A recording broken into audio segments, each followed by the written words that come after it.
The Shiesty Cat is a survivalist on steroids who easily adjusted to life in the city, pivoting from foraging from 9 to 5 to dumpster dive, and leaving trees for chimneys. Raccoons have hands, free will, and the intellect to use both, which can lead to a sugar bandit hitting a lick on a donut shop and slipping away to do it again.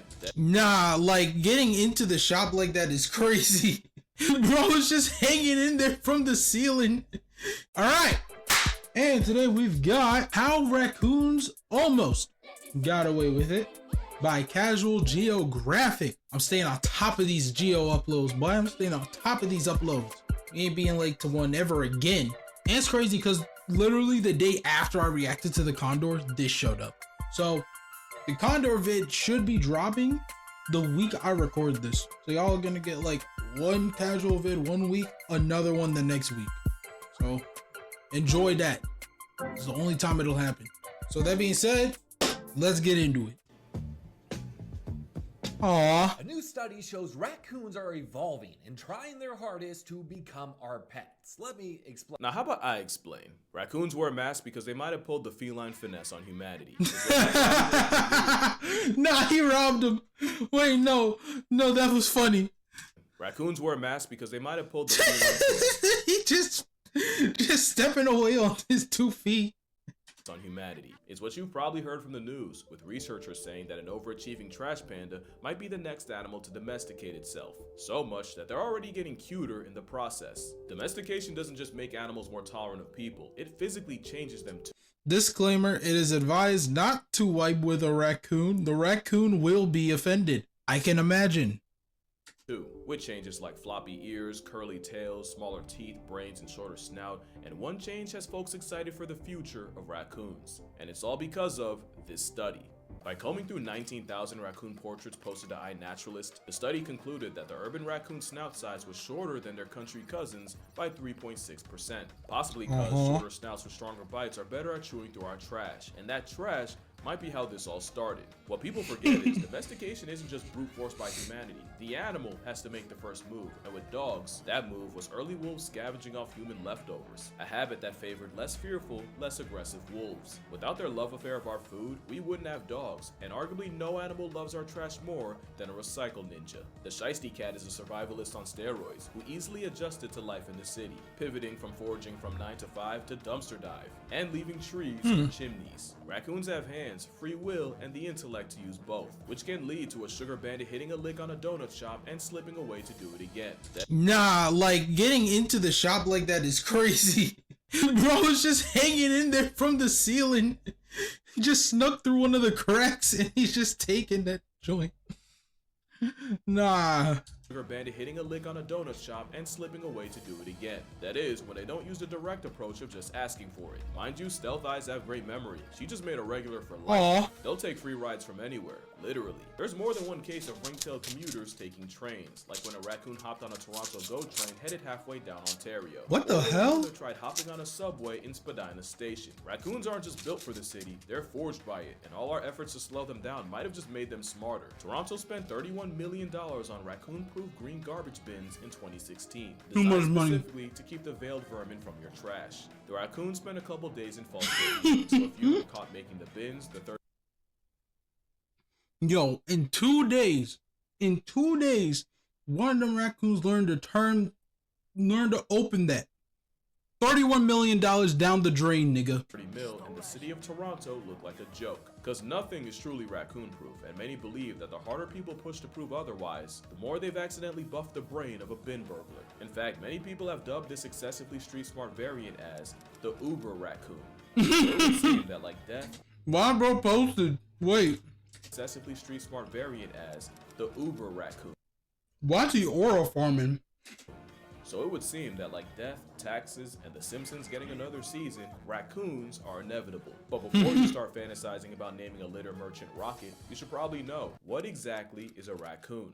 Let's take this ride one more time. With Order Carnivora, there's a team cat and a team dog. Team cat feliform has, well, cats, wildcats, hyenas, the mongoose mafia, and a bunch of mammal casserole nature made out of spare parts like the binturong and the fusa. Team dog caniformia has the canines, along with bears, pinnipeds, mustelid crash house like the honey badger, skunks, and of course, the raccoon.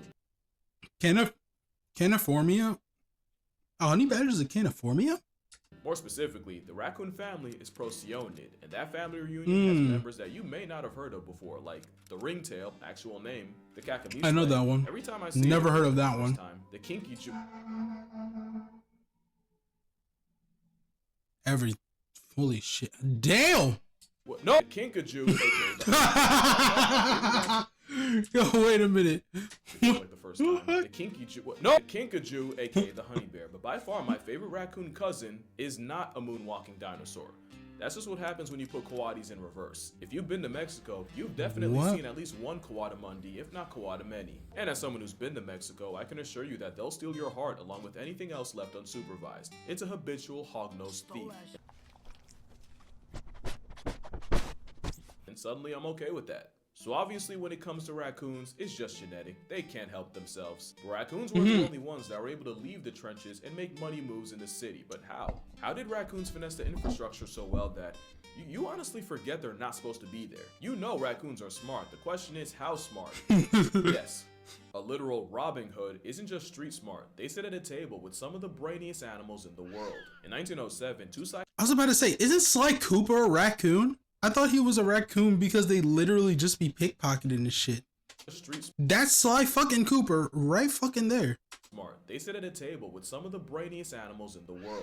Is he watering my two psychologists plants? tried to power scale the intelligence of the raccoon, and to do it, Power used scale Edward Thorndike's raccoons. puzzle box. In this method, the subject would have to engineer an escape by opening a series of latches to see not only how fast they could accidentally find the answer, but how quickly they could purposely do it again. They both did the same experiment separately, and both came to the conclusion that not only did a bushy-tailed urbanite clear cats and dogs, the raccoon's performance put them right under monkeys. Raccoons are also one of the few animals that passed Aesop's test. In another experiment, 2 out of 8 raccoons were able to figure out that they could reach a marshmallow in a tube with water by dropping stones to raise the level high enough. A third one said, and just sat on the tube and rocked back and forth until it tipped over and the water and marshmallow spilled out. Something a team of PhD students did not see coming. It was never a secret raccoons are cognitively capable. Once upon a time in the 20th century, there was a push to use raccoons as lab animals for neuroscientists and psychologists, but that idea lost steam due to the procedural issues of raccoons breaking out of cages and escaping through vents. Basically, it got to the point where you couldn't tell who was studying who. A deliberate disciplinary choice in the history of bullshit.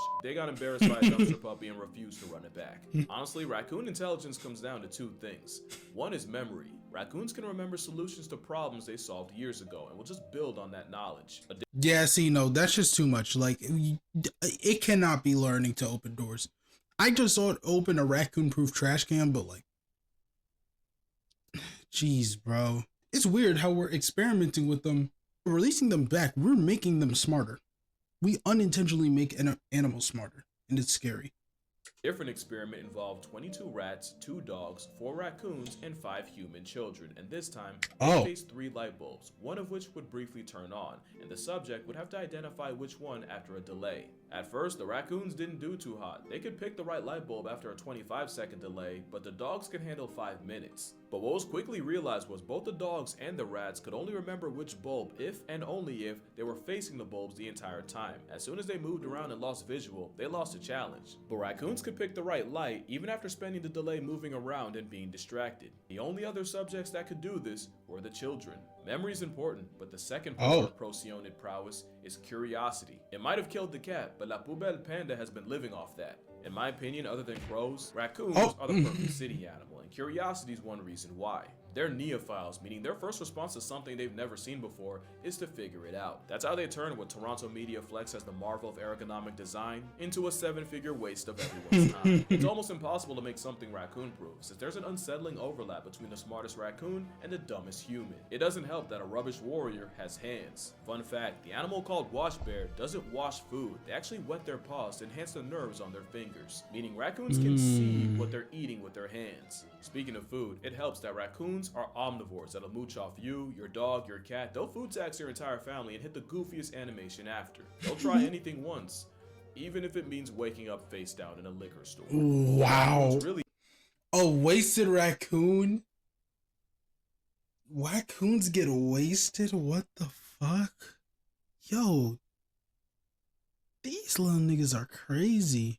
eat off of is pretty privileged. Despite being much less of a disease risk, opossums don't get a fraction of the PR, and people who hate on coyotes but give raccoons a pass must not have the experience of waking up to a dismembered, disemboweled cat. In fact, intelligence in the face mask often makes you forget they're a predator tough enough to maul your family pet. And in the city, What?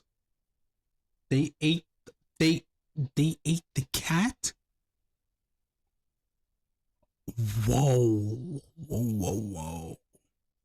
very few things can return the favor, as urban raccoons have almost no predators, except for maybe an otter. Not like I think otters actually eat them, but to be fair, this does look very predatory. Other than Lila showing Rocket where everybody floats, raccoons are in that sweet spot where many of the things that would normally eat them are too big to really follow them into the city. Or at least if they do, they get all the smoke from humanity. Basically with raccoons, they're bigger than the cute animals, cuter than the big animals. But the last piece is their psychology. Experiments show that the quieter, more docile raccoons were craftier and much better at solving puzzles than the aggressives. Ironically, bolder raccoons were less likely to take the time to see how a device works. Meaning, not only are calm raccoons superior students and problem solvers, but calmness is the trait that animals need to survive constantly being around humans. It's also the first step to domestication. Which brings us back to the question, are raccoons actually being domesticated? It's complicated. Remember that it was wolves.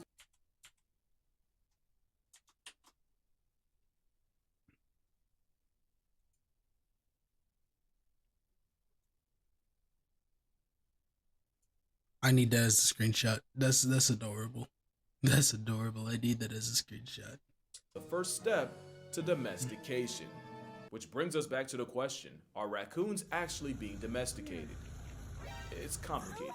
Remember that it was wolves valuing our leftovers so much that it created selective pressure that favored less fearful, more people-tolerant wolves. And after several generations of these docile wolves breeding, you eventually got the breeding blocks that would lead to Shih Tzus, Pekingese, and someone's arthritic, crusty-eyed semi. Oh my God.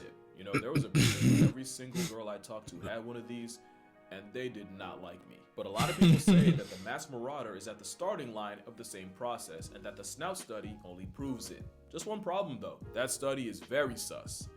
For a number of reasons. They used images that were uploaded by random people to iNaturalist, meaning I could have snapped a raccoon and thrown a pic up there and they might have ended up in the study. And then to avoid, I guess, duplicates, they limited the image contribution to one picture per person, which cut the picture pool from over 100,000 to just under 20,000. They also had no way of knowing multiple people didn't just clock the same raccoon. And then, out of the 19,495 pictures, they cut it down to 249, 38 rural raccoons, and 211 urban. I'm guessing they filtered out for the best quality images to measure, but I feel like you can't mess with the numbers that much without severely kneecapping your study. Especially since they pulled pictures from that's fucked. 2000 to 2024, but only used the last 4 years due to a low number of rural data points. Basically, they're saying in 20 years they couldn't find enough country raccoons. I don't think that's right. Look, I'm not even gonna pretend like I'm the best at reading these studies or making sense of the numbers, so I'm actually gonna link this creator's video. She's an actual raccoon biologist. She's the only US citizen allowed to study the pygmy raccoon, and the creator of DashCon, which was some lore I was not expecting. But honestly, I'm not as worried about the numbers as I am the fact that the same study even admitted that raccoon snouts can be influenced by the climate, with them getting shorter as it gets warmer. And remember, I said domestication syndrome can come with shorter snouts, but also floppy ears, curly tails, etc. So they took one trait that arguably could be caused by the climate, and oh, I also forgot the way they did it. Some of the rural raccoons were actually living in urban areas. Again, I'm gonna plug Nessie's video. I feel like she did a much better job at dissecting this study than me, but the more I looked at it, the more it looked like an undergrad statistics project than an actual raccoon study. Which it actually might be. Now let's get to the real reason I'm making this video. I know I just pissed off a whole bunch of people by killing their raccoon reveille, but the thing is, I'm not saying raccoons aren't domesticating themselves. I'm also not saying they are. Let me explain. Domestication is a multi-generational, DNA-altering process that ends with an animal that kinda needs us to survive. They can't live in the wild, or at least they're not supposed to. Habituation happens on an individual level, where the animal's still wild, their kids are gonna be wild, but they've adopted changes in behavior to take advantage of being around people. When the early wolves became less afraid of people and more comfortable cleaning our plates, that was habituation. And habituation is what you see with a lot of these raccoons getting bolder around people, but they're not trying to become our pets, they're just trying to eat. Does that make sense? Like, you could argue habituation is the first step of domestication, but it doesn't guarantee domestication. A shot of Joker juice could be the first step. So basically, it puts itself in our habitat, but what it doesn't do is like immediately warm up to us. Like it sees the benefits, is not mutual quite yet. I see. Step to becoming an alcoholic, but one shot does not an alcoholic make. You can drink it without ending up in an AA meeting. And even if raccoons are on the road to domestication, you, me, our kids, kids, and even the spawn after that won't be alive to see it. And by that logic, raccoons wouldn't be the only ones. Plenty of animals have habituated to humans. Foxes in London have done infinitely better in cities than in the country, and some researchers even say that their snouts are also getting smaller, as rooting through trash has selected for shorter snouts with stronger bites to break through packages and bones. And black bears in places like Aspen, Colorado will regularly commute from the woods into the city to scavenge trash at night, and they've also gotten really bold about it, even breaking into houses and raiding fridges. Elephants in Thailand have habituated to the point of running things like the mob. Yo, you got elephants whoa, elephants. Stopping trucks on the road just to steal their sugarcane. But by far the best, or I guess worst example, is baboons in South Africa being so used to humans meeting an easy meal, now they expect it and will violently run your pockets. No one's saying baboons, elephants, or especially bears are being domesticated, and black bears are just obese raccoons. I mean, some. Why would you go and try to pet the bear? Just because it's walking next to you don't mean you can touch it. But even if they are, nobody you know or will know will be alive to see it. And as cities continue to spread, a lot of animals will have to adapt or die. And credit, raccoons adapted the hell out of their circumstances. Raccoons hack the city game and there's nothing you can do to stop them. Toronto is considered the raccoon capital of the world, with up to 100,000 black-eyed bandits free roaming, which would technically make them the largest with up to 100. Why them niggas just sitting in the window like that? I want to see the other person's POV of them just peeking in the window like that. They're all just bunched up there.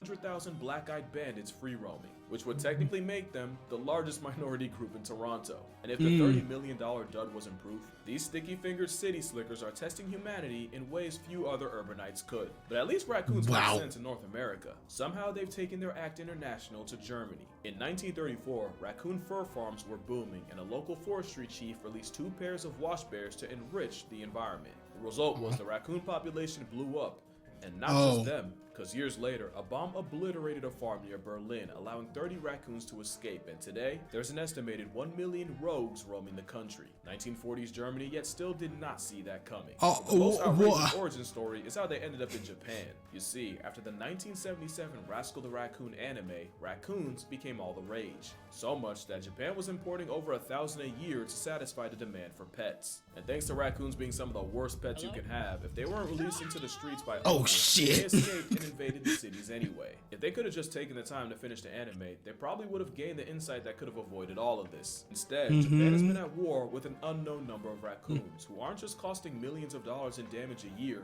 they've done an absolute number on the already endangered Japanese salamander, while also severely outcompeting the very ironic looking raccoon dog. They can't keep getting away with this. But it's not all good for the raccoon. Habituation can be a problem for them too. As funny as a raccoon breaking into a liquor store and getting faded off the moonshine is, there are some unexpected consequences of them eating the same food as us. Like, did you know raccoons can get diabetes? What? Damn, that nigga fat as hell though. Holy shit. Researchers looked into the runes in Ontario, and they found that the city variety had a blood glucose level more than double those in the country. Mom, I'm sorry, I know you don't like me cursing, but I cannot stress how badly you f***ed them over by feeding them. A masked up chonk is real cute until you realize they're having the same issues with obesity, diabetes, and other health problems. And remember, Toronto already blew an NBA player's salary trying to stop them. Not to mention the very real issue that raccoons go the way of baboons, where they not only lose all fear and respect for humans, but start getting violent about it too. And I say it all the time, you could probably finish the phrase for me, but the worst thing an animal can do is what?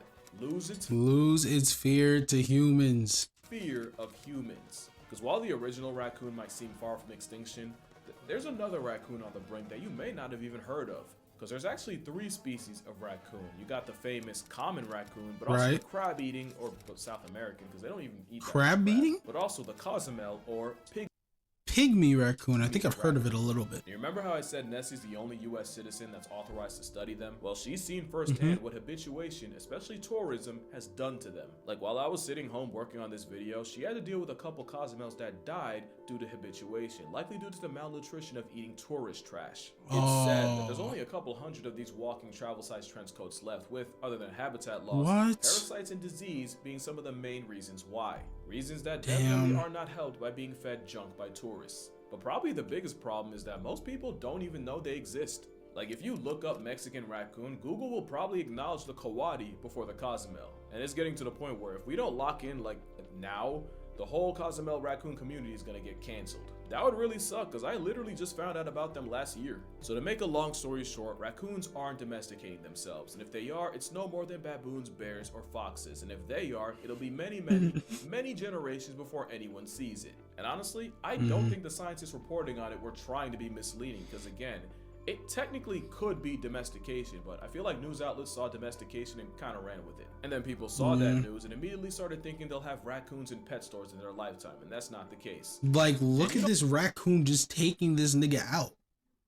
Like, they squabbled for a couple seconds, and then he just took him out right there. That's not the case. That's insane. And you don't want it to be. I'm not kidding when I say a raccoon as a pet will have you hating the species, your life, and everything about it. Imagine an adorable but incompetent contractor that does awful work and then demands food after. That and they're liable to mangle your cat. Also, it's not good for the raccoons either. I can show you a graveyard full of raccoons that started as pets. And hot take, all exotic pets are bad.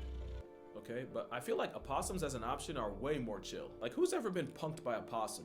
And skunks are a low-key sleeper pick, like I'm not kidding, they might get a video next. But yeah, instead of obsessing over bringing raccoons into our house, we should probably try to save them while they're still out. And that's gonna do it for this video. Shout out to Nessie for helping me with this video while fighting the good fight. She's currently in an undisclosed location in Cozumel trying to save the pygmy population. I'm gonna put all her stuff in the description. Also shout out to Newsflare. A lot of the clips used in this video were licensed through them, so yeah, definitely recommend for finding clips for your projects. Also, I just want to say I'm not an expert in this. Shout out to them too. Think of me as a teacher, more like a student sharing his work with the class. And if you disagree with me, I have no problem with healthy discourse in my comments. In fact, I actively encourage it. Just don't be like weird about it. You know what I mean. Drink water, hug your mother. Stop feeding. Is this on? Hold on, let me just please stop feeding raccoons. They don't need the help and your help's not helping. Tell a friend about the Cozumel. They really need the PR. Say what's up to your pops and I'll see y'all in the next one. He usually I forgot he usually shows clips at the end. Aw.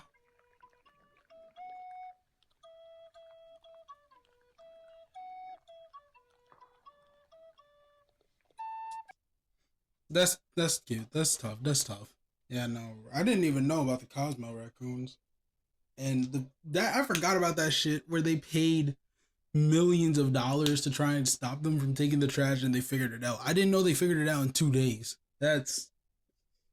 Oh my gosh. That actually fried me. Well, with that being said, that's going to be how raccoons almost got away with it by Casual Geographic. Make sure you guys go like and support the original video. Like, subscribe, do all that good stuff. Follow my Twitch, follow my socials for any bonus content, more, and updates. And with that being said, I will see you guys next time. Peace out. Kick the body once just to be sure.